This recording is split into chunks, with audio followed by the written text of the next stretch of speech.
les États-Unis cherchent à renverser le pouvoir à la tête du Venezuela pour y mettre à la place une autorité qui leur sera complaisante et qui leur permettra de mettre la main indirectement sur les réserves.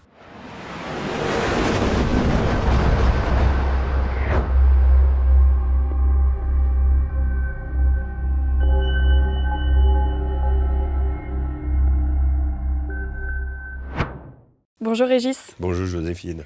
L'opération antidrogue menée par les États-Unis dans les Caraïbes et principalement au Venezuela est-elle crédible sur le plan de preuves avancées ou sert-elle de couverture à une stratégie plus large de contrôle de la région par Donald Trump? Alors, les deux, mon capitaine, je vais dire. L'argument avancé qui est la lutte contre le narcotrafiquant le narcotrafic fait partie des arguments de campagne de Donald Trump, arguments qui ont été répétés.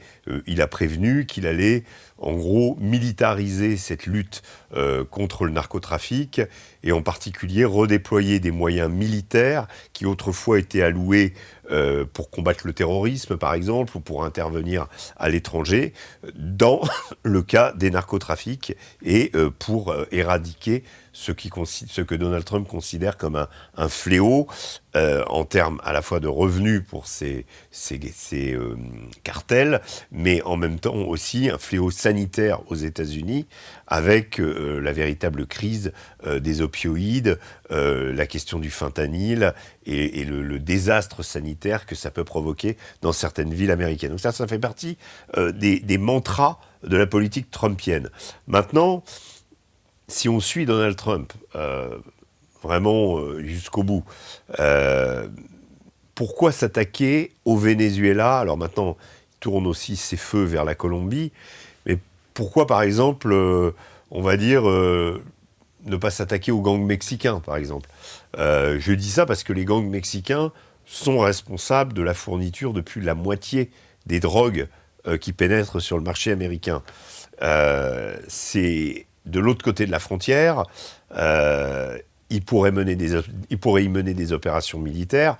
Pour le moment, il n'y a que le DEA, c'est-à-dire la Drug Enforcement Agency, qui opère, et les moyens déployés pour lutter soi-disant contre les cartels au Venezuela n'ont rien à voir avec ceux utilisés au Mexique. Donc si vous voulez, il y a une disproportion et on a du mal à croire Trump quand il dit Nicolás Maduro est en lien avec et le chef des narcotrafiquants, par exemple.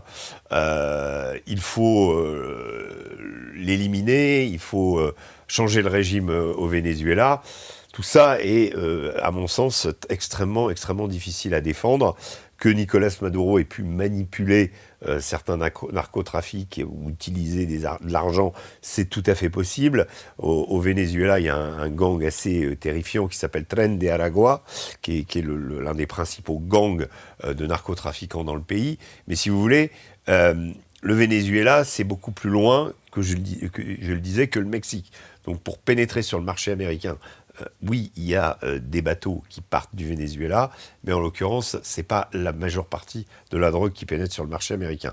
La vraie raison maintenant, c'est en effet éternelle question qui existe depuis l'époque d'Hugo Chavez au Venezuela, c'est-à-dire les États-Unis cherchent à renverser le pouvoir à la tête du Venezuela pour y mettre à la place une autorité qui leur sera complaisante et qui leur permettra de mettre la main indirectement sur les réserves colossales que contient le Venezuela en termes de pétrole. C'est-à-dire que peut-être entre un quart et un tiers des réserves mondiales se trouvent dans ce pays. Et évidemment, c'est l'une des raisons pour lesquelles les Américains s'y intéressent en premier lieu.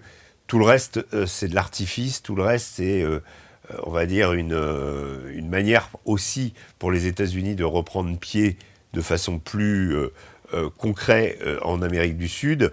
Donald Trump sait qu'il a l'Argentine et le Chili maintenant avec l'élection d'un candidat de droite à Santiago, mais que le Brésil lui échappe. Il n'a plus son poulain Bolsonaro qui lui est en prison, et tout ce qui est le nord de l'Amérique, que ce soit Gustavo Petro en Colombie ou Nicolás Maduro au Venezuela, vous avez des puissances hostiles. En Équateur également. Donc Donald Trump aimerait bien changer ça et faire tomber un certain nombre de régimes. Quand je dis faire tomber, c'est un jeu assez classique des Américains en Amérique du Sud. Il y a eu quantité de révolutions, de coups d'État, etc., orchestrés par la CIA depuis les années 50 en Amérique du Sud. Les Américains considèrent qu'il s'agit de leur précaré.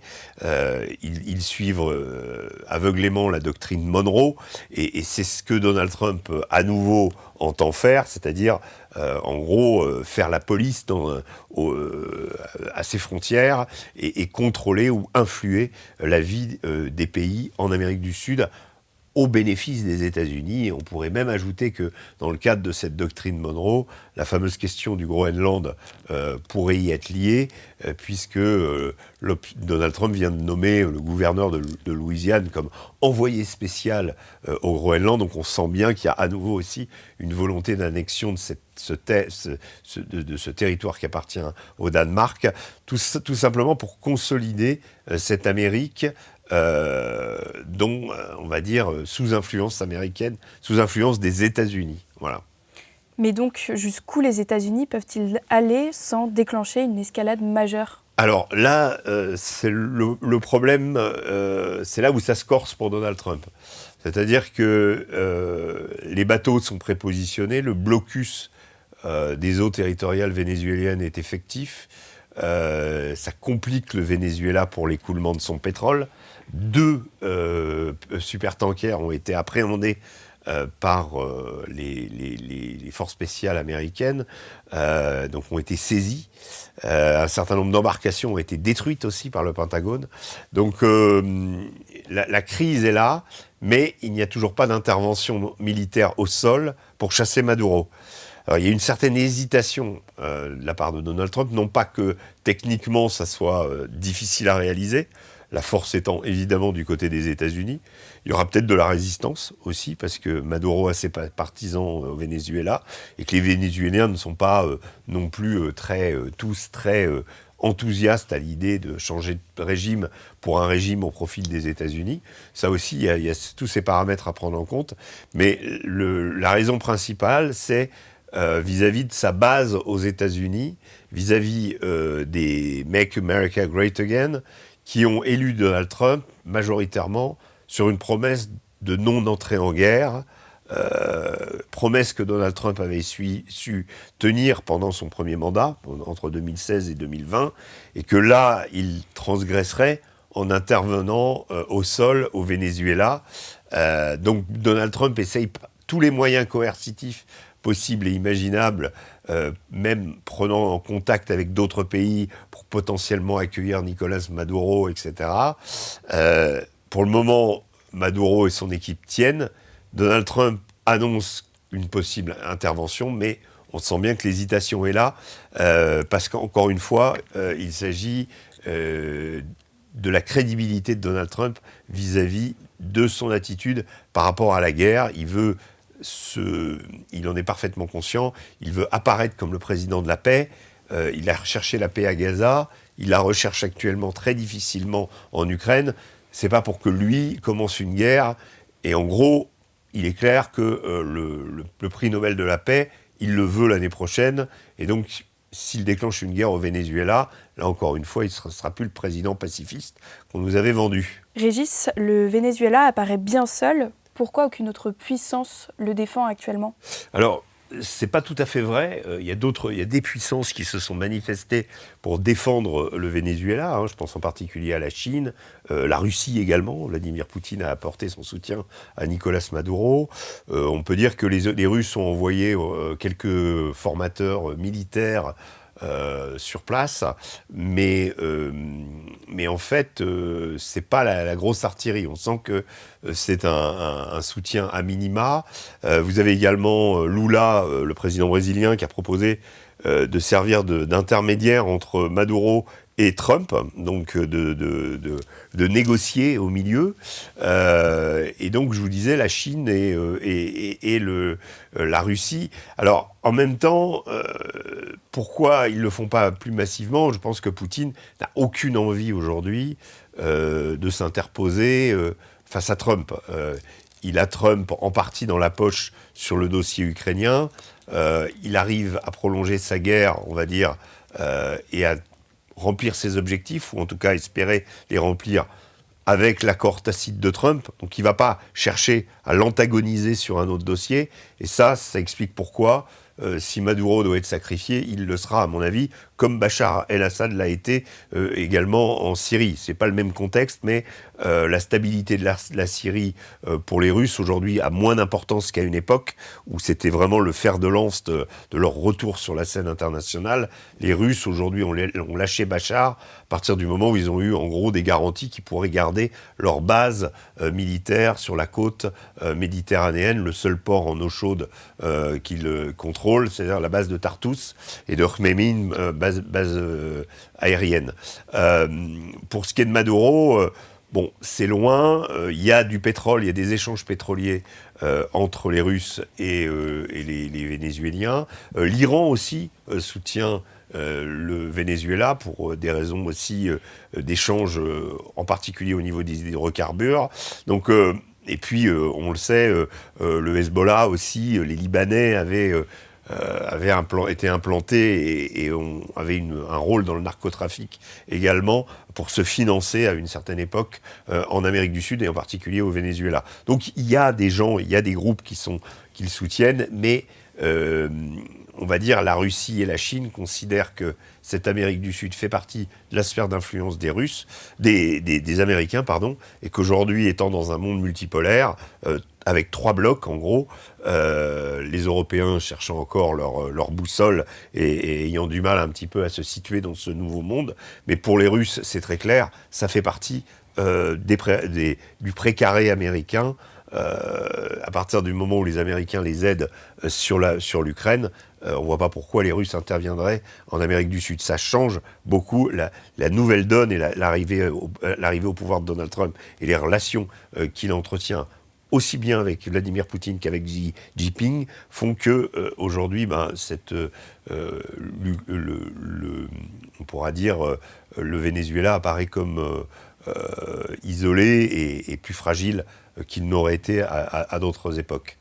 Alors pour revenir aux événements de ce week-end, pourquoi les États-Unis s'attaquent-ils aux pétroliers justement vénézuéliens, y compris à des navires qui ne sont pas officiellement sanctionnés ?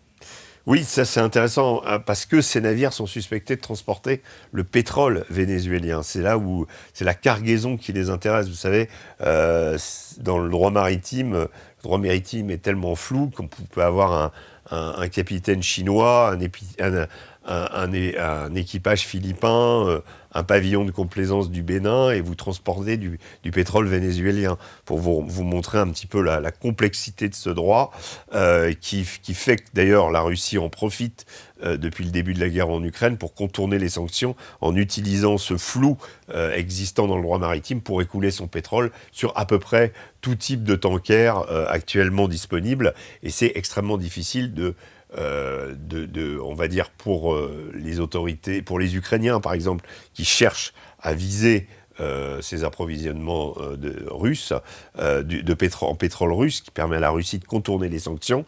Ils ont décidé de faire des opérations clandestines, là aussi avec les risques que ça se passe dans des eaux territoriales nationales de certains pays, et que ça aggrave le problème des relations de l'Ukraine avec certains pays. C'est déjà arrivé avec la Turquie, par exemple, et dans la mer Noire, au moment où l'Ukraine a décidé d'incendier 3 pétroliers suspectés de transporter ce pétrole russe. Et là, avec le Venezuela, c'est un peu pareil. L'armée américaine tente justement de bloquer et de rendre ce blocage étanche, et n'y arrive pas forcément. Et il y a du trafic maritime qui existe dans cette mer des Caraïbes, et c'est difficile de tout contrôler. Et donc pour le moment, donc les États-Unis font, on va dire, proposent des scénarios où l'idée est d'asphyxier économiquement le Venezuela pour contraindre Maduro à quitter le pouvoir. Et quelles conséquences ce bras de fer peut-il avoir sur l'économie du pays et sur la vie quotidienne de ses habitants ? Alors, l'économie du pays, elle est assez fragile. Hein. Le Venezuela est sous sanction depuis longtemps. Il y a eu plusieurs tentatives de changer, notamment il y a 5-6 ans, c'était un personnage qui s'appelait Juan Guaido, qui avait été mis en avant, qui était un élu vénézuélien qu'on considérait qui s'était présenté aux élections. Les élections avaient été truquées, nous disait-on, et le Juan Guaido aurait été le vainqueur. En réalité, c'était beaucoup plus difficile à discerner que ça. Et Juan Guaido, on va dire un petit peu lâché par les Américains, aujourd'hui habite à Miami en Floride. Donc on essaye de monter quelqu'un pour le faire prendre la place, donc tenter la révolution à l'intérieur.